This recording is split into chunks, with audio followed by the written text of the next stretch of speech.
అది ఆటోమేటిక్ అండి, అది ప్రాసెస్. వాళ్ళకి అదే అవగాహన చేసుకోవడానికి. సినిమా క్యాష్ ఉన్న బ్యాంక్కి వెళ్ళి డ్రా చేసే పెడతారు. సో వాళ్ళకి డౌట్స్ ఉంటాయి. డౌట్స్ ఉన్నప్పుడు క్లారిఫై చేయాల్సిన రెస్పాన్సిబిలిటీ మాదే కదా. సో అలా ఒక్కొక్కటి ప్రొడక్షన్ ఏంటి, డిస్ట్రిబ్యూషన్ ఏంటి, ఎగ్జిబిషన్ ఏంటి, ఎలా ప్రాసెస్లో ఉంటాయి అన్నీ ఎక్స్ప్లెయిన్ చేస్తూ వచ్చాను. మీ దగ్గర 5 lakhs రూపీస్ అని అన్నారు, శిరీష్ గారి దగ్గర 4.5, at the same time Hanshitha గారింట్లో 6.5 lakhs.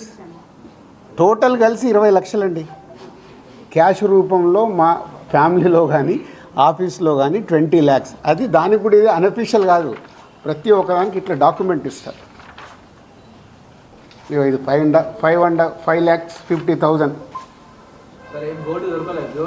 గోల్డ్ ఉంటుంది. ఏ లిమిట్లో ఉండాలో ఆ గోల్డ్ కూడా ఉంది అందరిది.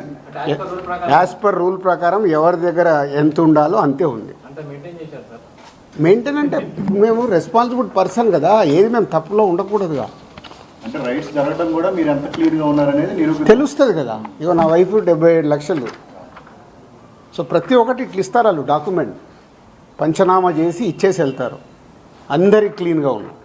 అయితే ఎన్ఆర్ఐ నుంచి పొలిటీషియన్స్ నుంచి కొంత బ్లాక్ మనీ రావడం, దాన్ని ఎక్కువగా ఫిల్మ్ ఇండస్ట్రీలో పెట్టడం ఇలాంటివి జరుగుతాయి అంటారు కదా, దీని గురించి నాకు ఇప్పి రాదు, నేను తీసుకుంటా. మరి తక్కువ ఇంట్రెస్ట్లో ఇప్పి ఎక్కువ ఇంట్రెస్ట్లో కడుతున్నాను నేను.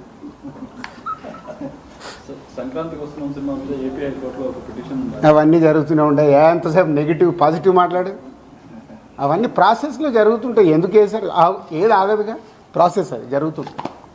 ఓకే, ఏం చెప్పాలి, అయిపోయింది, మొత్తం తీసుకున్నారు. థర్డ్ రోజు వచ్చి కలవమన్నారు. ఈ లోపల చెక్ చేసుకుంటారు, ఆడిటర్ వెళ్ళి మాట్లాడతాడు. థర్డ్ రోజు వెళ్ళి నేను కలుస్తాను. Next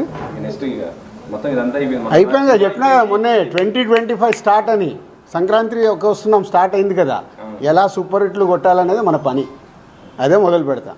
okay, positive and third రోజు రమ్మన్నారు. ఈ లోపల ఆడిటర్ వెళ్ళి మాట్లాడతారు.